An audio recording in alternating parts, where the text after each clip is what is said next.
Sveiki, gerbiami Lietuvos valstybės žmonės. Su jumis sveikinusi aš, Lietuvos valstybės prezidentas tremtyje Alfonsas Norvaišas Kazys. Šiandien laidoje norėčiau aptarti keletą komentarų, tik tai ir viskas šiek tiek.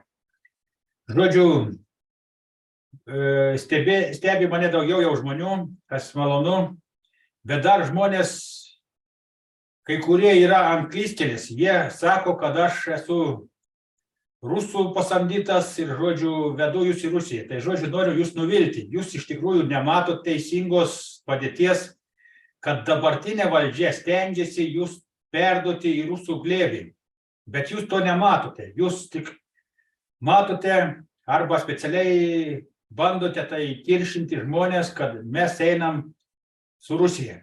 Mes, vienu žodžiu, norime laisva Lietuva išliktų, bet Lietuvos parsidavėlių teroristų valdžia stengiasi mus pakišti.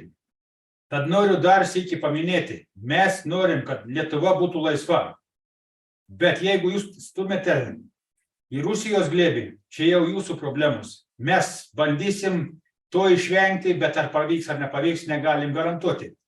Todėl dar sykį noriu pasakyti, kad mes kaip tik stengiamės, kad Lietuva išliktų laisva ir atsikratytų teroristinių parsidavėlių, kurie iš tikrųjų yra neteisėti, o jūs vis tiek bandote jiems melstis ir maldauti, kad jie ką nors darytų.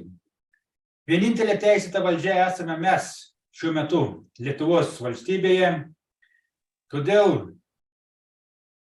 pradėkite pagaliau atsimerkti, pradėkite suprasti tikrąją padėtį ir pereikite į tikrąją Lietuvos valstybę, kurkime kartu ją ir tada pamatysite, kas iš tikrųjų už ko stovi.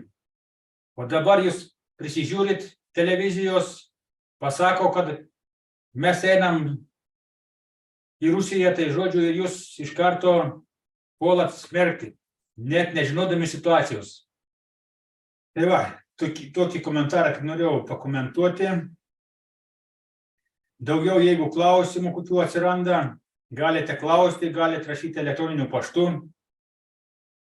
Aišku, malonu, kad jau jungiasi ir registruojasi žmonės ir į apsaugos darbuotojus. Gal kartais iki naujų metų ir surinksim apsaugos grupę. Tai žodžiu, dar trūksta labai daug žmonių. Jungiasi daug, aišku, svetimtaučių, nes lietuviai kažko dar miega.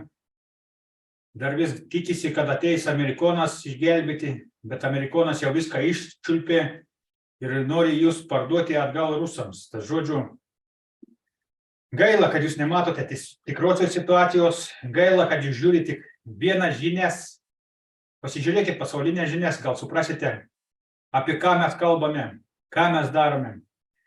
Žiūrint vieną pusę visada atrodo, kad antroji pusė yra neteisi. Bet norėčiau priminti, kad visą laiką, jeigu norit ką nors kaltinti, reikia peržiūrėti abiejų pusių situacijas ir tada suprasite tikrąją padėtį. Tai va, tiek trumpai apžvelgti norėjau. Žodžiu, tada mes, kaip ir sakiau, dirbame Lietuvos labui, stengiamės iš paskutiniųjų ir mes nenuleisim rankų, kol neįveiksime visų teroristų parsidavėlių. Tai gali užtrukti, bet kitos išeities nebeturime. Žodžiu, ačiū tada už dėmesį ir viso gero.